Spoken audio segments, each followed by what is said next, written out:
Hi, in this video I will show you what is inside one of these 2 amps 20 kilovolts diode.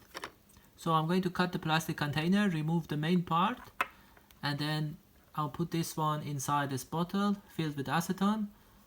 We have to wait for a couple of days, and after that I can remove the potting material. We will see the main part of the diode. I'm not sure if this one is made of a series connection of already made diodes, or only the dies are connected together and then the potting material covers the surrounding of it. We will find out.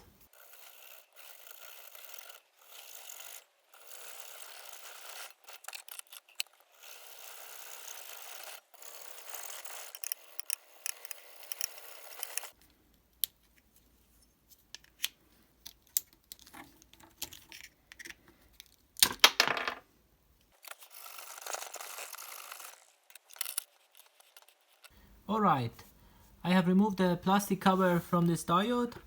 So these are the pieces, this one separated. Now we have this one, and here is my acetone.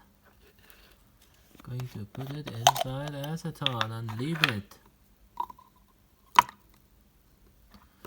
I'll leave this for a few days and then open it. Alright, so now it's been more than a week that the diode stayed inside acetone. I'm going to remove it and see whether we can get rid of the epoxy.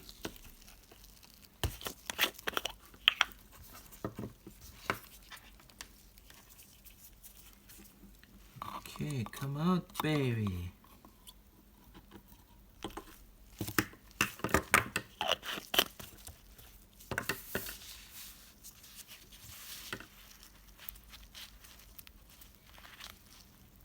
No, this is hard. This is a stubborn material, not easily softened by acetone.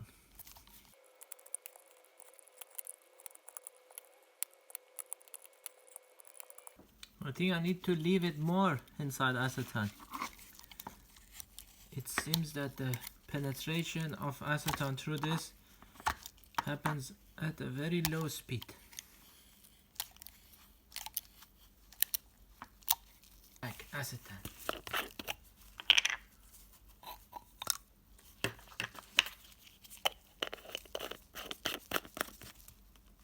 Alright, another week has passed, and now I'm going to remove the diode from the acetone and see if we can get rid of the epoxy. You notice that it's a very slow process. Sometimes in life you have to be patient.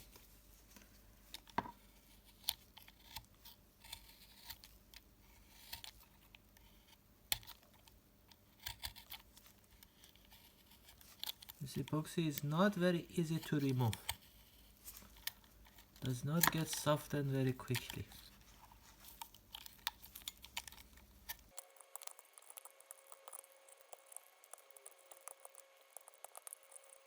Another 2 more days has passed. Now I'm going to remove the diode from acetone and continue removing the epoxy.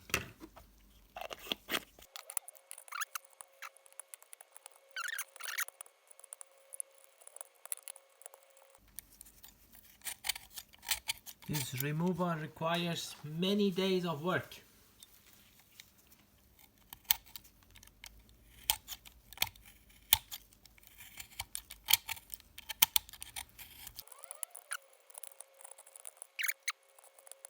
So I left the diode inside the acetone for 1 more day, but I'm tired of this. It takes so long time for us to get rid of this epoxy.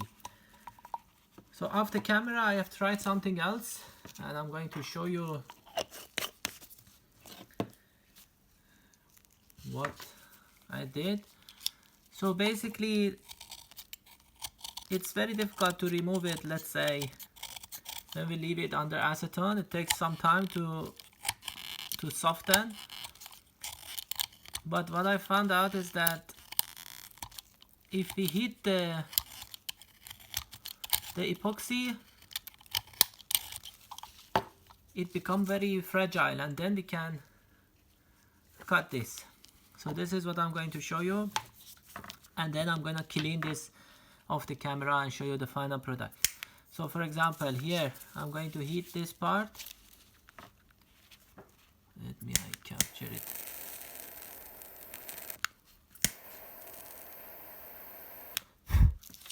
So this part is now heated, and when it's heated, then it can be easily removed. Actually, it becomes softer. So on the acetone, it takes much longer time to. Oh, this is also a problem of wearing a glove when playing with fire. So under acetone, it takes much longer time, but with heating we can actually remove most of it easily. So I'm going to clean this and show you the final product. Alright, so this is the final product. We have a 20 kilowatt 2 amp diode. Inside of it we have this one. Basically it's placed inside between the terminal, and then it's filled with epoxy. This is made of 18 smaller diodes that are connected tightly together. Each of them probably 1 kilowatt or 1.2 kilovolts, 2 amps diodes. And together obviously it creates around 20 kilovolts high voltage diode. Now in theory, when we connect the diodes in series, we need to connect balancing circuit across each diode to compensate for static balancing, dynamic balancing, and also reverse recovery current, which can cause overvoltages across each diode. Now I'm going to explain the balancing circuits in a PowerPoint presentations. You understand the theory, you understand why we use it, how you have to make it, and why for some cheap product like this, the balancing circuit maybe is not even necessary. It provides more or less what we need, and the cost is reduced a lot. Alright, so now we are going to discuss the causes for unequal voltage distribution among series connected diodes. So here we have a stack of diodes connected in series. We will see what happened during a static voltage balancing. If you have a diode and you apply a DC voltage in reverse bias, a tiny amount of current will flow through the diode. This is called reverse current. Usually the current is in nanoamp to microamp, very much temperature dependent. And here I have a typical diode. You can look at the numbers. For example, the reverse current at 25 degree, typical value is 2 microamp. The maximum value is 22 microamp. And if temperature is higher, under 75 degree, typical value can be 60 microamp. Now, if we calculate the equivalent resistance of these diodes during the reverse bias condition, we can see that for this value, for 2 microamp, the resistance is equal to 600 megohm. For the temperature of 25 degree, but maximum value can be 60 megohm. And if the temperature is higher, the resistance can be 20 megohm. Now imagine if you have this stack of diode, and this part of diode is exposed to higher temperature. For example, it's close to a heat sink or somewhere where the temperature is higher. Obviously, the reverse bias resistance of these diodes, which are exposed to higher temperature, is much lower compared to the top diodes, which are colder. Therefore, whatever DC voltage that we have here mostly will fall over these top diodes. And if it exceeds the breakdown of the diodes, basically it can break the diode, and then it can cause cascaded failure and all the stack will break. So the solution for this is very simple. We are going to connect some resistor in parallel with each diode. This resistor should be 5 to 10 times smaller than the worst case scenario. For example, in this case can be 2 mega ohm, 4 mega ohm, 5 mega ohm. And because these are parallel, the smaller resistor will take over, basically become dominant. And these resistors are less temperature dependent. So when we apply a DC voltage during the static condition, the voltage basically would distribute based on the value of these resistors. And so we will have more or less equal voltage across each diode. So this is, we call it a static voltage balancing. The second phenomenon that can happen is called dynamic voltage balancing, and that is due to fast transient. So let's say you have a positive voltage and then suddenly the voltage becomes a negative value. So during this fast transient, voltage distribution across the diode basically depends on the capacitances of the diode. So for each diode, we have some junction capacitance. For example, here the values are given, tens of picofarad, and this is the typical value. Imagine if these diodes, they have different capacitance, then obviously the voltage distribution during that fast transient among this series connected diode will be not equal. So we will have unequal voltage balancing. Even for scenarios that these capacitances are more or less equal, still we can have issues. So we have some diodes in series. From each point to the ground, we will have a stray capacitance. Usually the ground electrode is larger, so these are the dominant capacitance in this arrangement. So we have a stray capacitance to ground from this point. We also have a stray capacitance from ground to this point, and so on.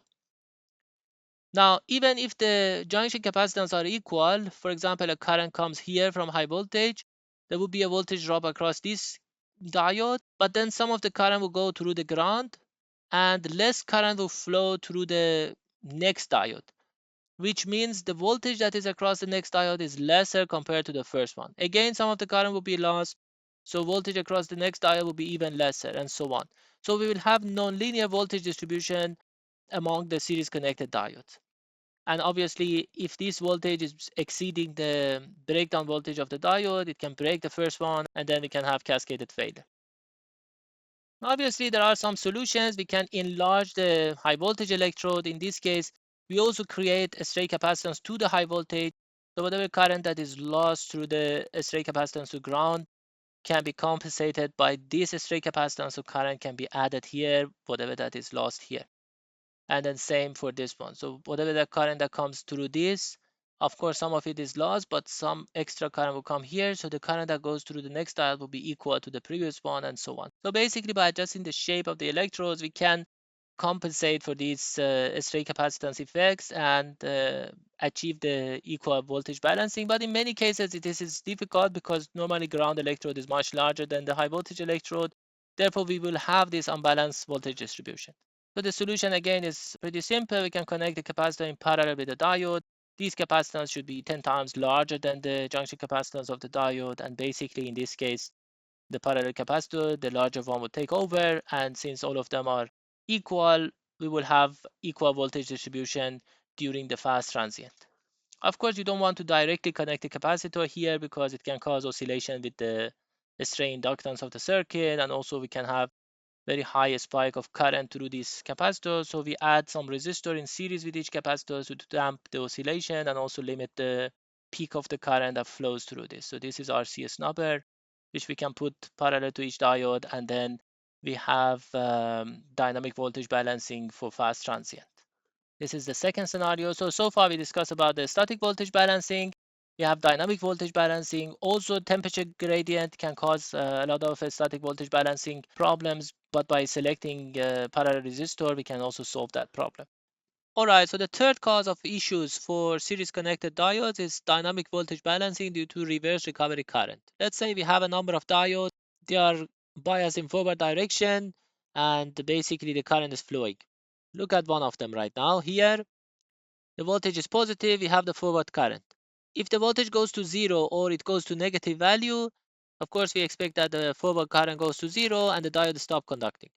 But this is for an ideal diode. For a realistic diode, the situation is a little bit different. For a realistic diode, the forward current will not go to zero and stay at zero, but it goes to a negative value and then it goes to zero. This we call it reverse recovery current, because during the forward bias of the diode, when the current flows through the diode, we have some charges on the junction, and if the diode wants to stop conducting, these charges has to be removed, and that is the cause of the reverse recovery current. The amount of charge that has to be removed is equal to integration of the reverse recovery current, and is given by this formula. Okay, so the value of the reverse recovery charge is given for different type of diodes. The MOSFET body diodes, for example, values are given here, and this is the junction capacitance. For freewheel diodes of an IGBT, the values are given usually very large values. For a standard silicon diode, yeah, we have it also very large values. And for Schottky diode, for example, is very tiny. Now, what is the problem? Imagine if we have a number of diodes that are connected in series, and one of them recovers faster than the other one. So the other one are still in the conduction mode, and basically they are short circuit. This one opens because all the charges are already transferred. Of course, the diode has a junction capacitance. So what happens is that these other diodes still are in the reverse recovery mode, and the current that flows through here will also pass through the capacitance of the faster diode. So the faster diode is open, but because of the capacitance that it has, the current will flow through it. Because this current is flowing through the capacitance, it actually charges this capacitance and can cause overvoltage on this diode. Actually, we have a number of sources to cause overvoltage on the fast diode. One of them is supply voltage. Imagine if this voltage goes to the negative value, not to the zero, supply voltage goes to the negative value. These other diodes are still conducting. This one is open. So the supply voltage will fall over the fast diode. Also, if this reverse recovery current has a certain di to dt and we have a stray inductance in the circuit, these are shorted. Basically, di to dt multiply L, it creates an overvoltage which will be seen by the faster diode because it's in open condition. And as I said, this faster diode has a junction capacitance and this reverse recovery current is passing through that. So it creates also an overvoltage because of this reverse recovery current that is still flowing. So 1 over C integration of I. So here are some numbers. For example, let's say the reverse recovery charge of the diodes is 50 nanocoulomb for the slow diodes. For the faster one, let's say it's 40 nanocoulomb. So the difference between these two is 10 nanocoulomb. So 10 nanocoulomb still has to pass through the circuit. And if the junction capacitance is 50 picofarad, so delta Q 10 nanocoulomb divided by 50 picofarad, by this formula, it gives us 200 volts of overvoltage over the fast diode. And if the di to dt of this reverse recovery current is, for example, 10 amp per 10 nanoseconds, the stray inductance 100 nanohenry, this also will create 100 volts of overvoltage over the diode. So basically, the faster diode will see 300 volts. And if the supply voltage goes to a negative value, then all the supply voltage will fall over the faster diode, so it can exceed the breakdown strength of the diode and cause failure of this diode. So the way to avoid this problem is to connect the snubber capacitance. In that case, we have a larger capacitance here, so the voltage across the faster diode cannot rise very quickly to a dangerous level. So we have to calculate the total charge. This is the reverse recovery charge and also induced charge that is from the forward bias to zero value, so the amount of charge that is transferred here. So if there is a certain level of overvoltage that we accept, for example, we say that this delta V is 100 volt, then we know we calculate Q effective, and then if we divide these two together, the snubber capacitance has to be larger than this value. In that case, we can select the snubber capacitance to avoid overvoltage over the faster diodes. And of course, in series with the snubber capacitance, we have to put a resistor to damp the oscillations and so on. All right, so these were the main causes for unequal voltage distribution along the series connected diodes. But you saw that for the commercial device, because it's working at low frequency 50 Hertz, they just connected the diode in series without having any of these balancing extra circuitry, which obviously causes the diode to be larger and more expensive. But obviously those diodes are only for low frequency applications. So if you apply very fast pulses, probably they will have a problem. There is obviously one method to reduce these issues, and that is to match each individual diodes together. So basically you measure these diodes, you measure the junction capacitance, you measure the reverse recovery current and also reverse current during the static application, and you try to select all the diodes that have same characteristic together. And basically if you use them together, then the problem of unequal voltage balancing will be minimized. And of course, you have to keep them in an environment that has equal temperature along the whole stack. In that case, we have chances to avoid using additional circuitry for equal voltage balancing among series connected diodes. All right, so that's all for this video. See you next time. Bye.